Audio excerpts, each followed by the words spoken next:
नौशी के सारे पैसे और जेवरात लेकर भाग गया और नौशी वहाँ खड़ी शानी का इंतज़ार कर रही थी। मगर नौशी को ये नहीं पता था कि इसके साथ धोखा हो चुके हैं। काफ़ी देर बाद नौशी को एहसास होता है कि शानी अब वापस नहीं आएगा, जिसकी वजह से रात काफ़ी देर हो गई है। वो वहाँ नौशी बहुत परेशान होगी और रोने लगेगी। नौशी को समझ नहीं आ रहा था कि अब क्या करे, इसीलिए वो रोते रोते शानी को ढूंढने लगेगी।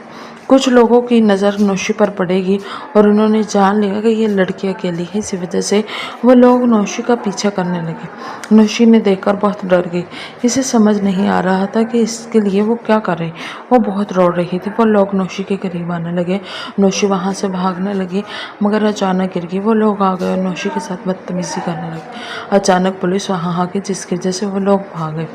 पुलिस ने नौशी को पकड़ लिया और इस पर झूठा इल्ज़ाम लगा दिया। पुलिस ने नौशी को गिरफ्तार करके थाने ले गई। वहाँ इंस्पेक्टर नौशी के पास आया और कहा कि रात के वक्त तुम ये सब क्या कर रही थी। ये सुनकर नौशी डर के रोने लगी। इसने इंस्पेक्टर से कहा वो लोग मेरे साथ बदतमीजी कर रहे थे।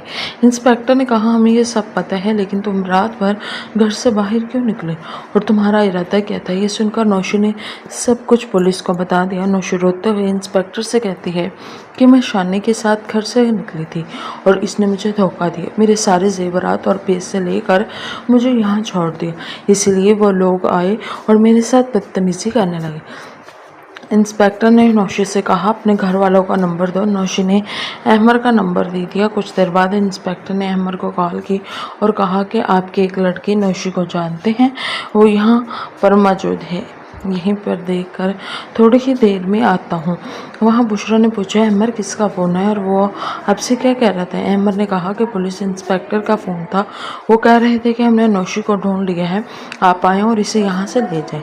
बुशरा और सदीक ने अहमर से कहा चलो हम भी साथ चलते हैं और नौशी को घर लेकर आते हैं।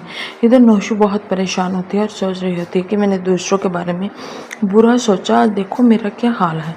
नौशी को अपनी गलती का एहसास हो गया, इसलिए वो खुद को गिरी हुई औरत समझने लगी और रोने लगी। कुछ देर बाद अहमद, सदीक और बुशरा आ गए। जैसे ही नौशी ने बुशरा को देखा वो भागकर इससे लिपट गई। वहाँ इंस्पेक्टर आया और अहमद से कहा तुम शुक्र करो कि हमने इस लड़की को ढूंढ लिया, वरना आज इसके साथ बहुत बुरा होने वाला था। असल में 3 लोग इसके साथ बदतमीजी कर रहे थे। ये सुनकर अहमद ने नौशी की तरफ देखा। इंस्पेक्टर ने कहा इस लड़की ने हमें सच बताया कि ये घर से भाग कर आई थी और हम इस शानी को भी ढूंढ लेंगे और तुम्हारे साथ पैसा और जेवरात वापस ले लूँगी। ये सुनकर अहमद ने कहा बहुत शुक्रिया, लेकिन इस शानी को बिल्कुल नहीं छोड़ना। जब भी वो तुम्हारे हाथ आए इसे जेल में डाल देना और मुझे इतला देना। ये सुनकर इंस्पेक्टर ने कहा फिक्र ना करो। बुशरा ने कहा कि हम नौशी को भी यहाँ से ले जा सकते हैं। इंस्पेक्टर ने कहा हाँ, अब नौशी आज़ाद है। तो दोस्तों, जैसा कि जो लोग बुरा सोचते हैं दूसरों के बारे में, असल में उनके साथ खुद के साथ ही बुरा होते हैं। नौशी ने घर से भागने का इरादा किया, इसके इरादे नेक नहीं थे, इसलिए इसके साथ खुद भी ऐसा ही हुआ। तो आपने कभी भी ऐसा नहीं करना। जो लोग दूसरों का बुरा चाहते हैं उनके साथ भी बुरा ही होते हैं। और अब नौशी का अंजाम आपके सामने है, जैसा कि आप लोग देख रहे हैं कि नौशी के साथ आखिर क्या कुछ हो चुका।